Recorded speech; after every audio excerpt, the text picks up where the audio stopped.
शीरा कुछ बोलने लगती है, फिर अचानक रुक जाती है। अरे तुम। नितांशी उसकी तरफ देखकर कहती है। क्या मैं?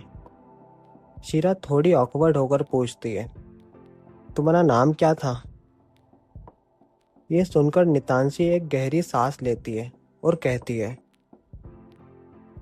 सीरियसली, नितांशी।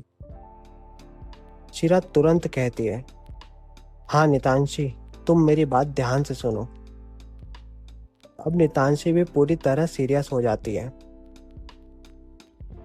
शीरा धीमी आवाज में कहती है, मैंने अभी बाहर उन ऑनर्स की बात सुनी जो डील साइन करने आए हैं।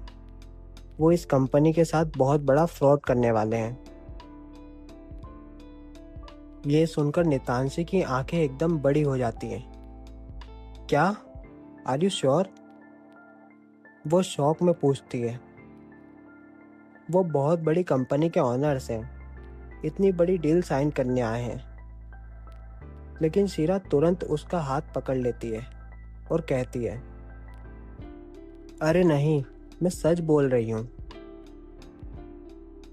वो इस डील की आड़ में कंपनी के साथ फ्रॉड कर रहे हैं। मैंने खुद सुना है। उन्होंने कहा है कि वो इस कंपनी को ताला लगवा देंगे। अब नितांशी के चेहरे पर भी घबराहट साफ नजर आने लगी थी। तुम सच बोल रही हो? शीरा बिना एक सेकंड गवाए कहती है, हाँ, मैं सच बोल रही हूँ। हमें उन्हें किसी भी तरह रोकना होगा। नितांशी परेशान होकर कहती है, पर हम क्या करेंगे? अगर अंतरा मैम ने मुझे ड्यूटी छोड़कर तुमसे बात करते देख लिया तो तुम्हारा सिलेक्शन रुक जाएगा और मेरी जॉब भी चली जाएगी। ये सुनकर शीरा अपने माथे पर हाथ मार लेती है। अरे जब कंपनी ही नहीं रहेगी तो किस बात की जॉब? ये बात नितांशी को भी समझ आ जाती है। वो कुछ पल सोचती और फिर कहती है, तुम सही बोल रही हो, हमें कुछ करना चाहिए। फिर अचानक दिमाग में एक आइडिया आता है। हम सारी बातें अंतरा मैम को जाकर बता देते हैं।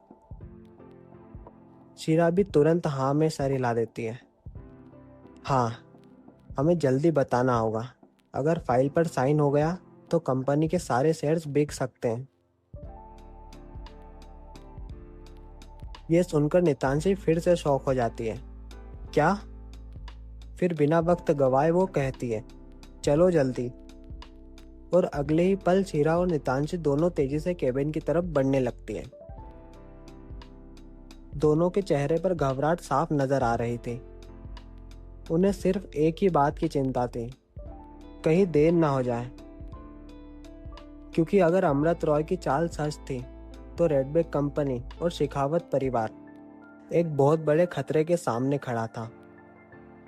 शीरा और नितांशी दोनों तेजी से केबिन की तरफ बढ़ रही थी। दोनों के चेहरों पर घबराहट साफ नजर आ रही थी। उन्हें लग रहा था कि अगर एक मिनट भी देर हुई तो बहुत बड़ा नुकसान हो सकता है। जैसे ही दोनों केबिन के पास पहुंचती हैं, वहां खड़ा पियून उन्हें रोक लेता है। वो हाथ आगे करके कहता है, सॉरी मैम, अंतरा मैम अभी बिजी है, आप उनसे नहीं मिल सकती।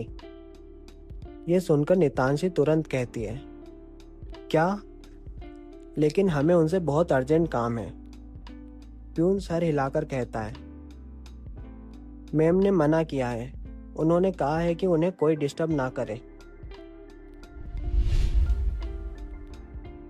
क्या शीरा डील साइन होने से रोक पाएगी या फिर अमृत रॉय अपनी साजिश में कामयाब होगा?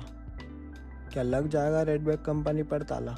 जानने के लिए बने रहिए हमारे साथ। सुनते रहिए सच्ची मोहब्बत, प्यार और परिवार से जुड़ी ये दास्तां सिर्फ मी स्टोरीज पर।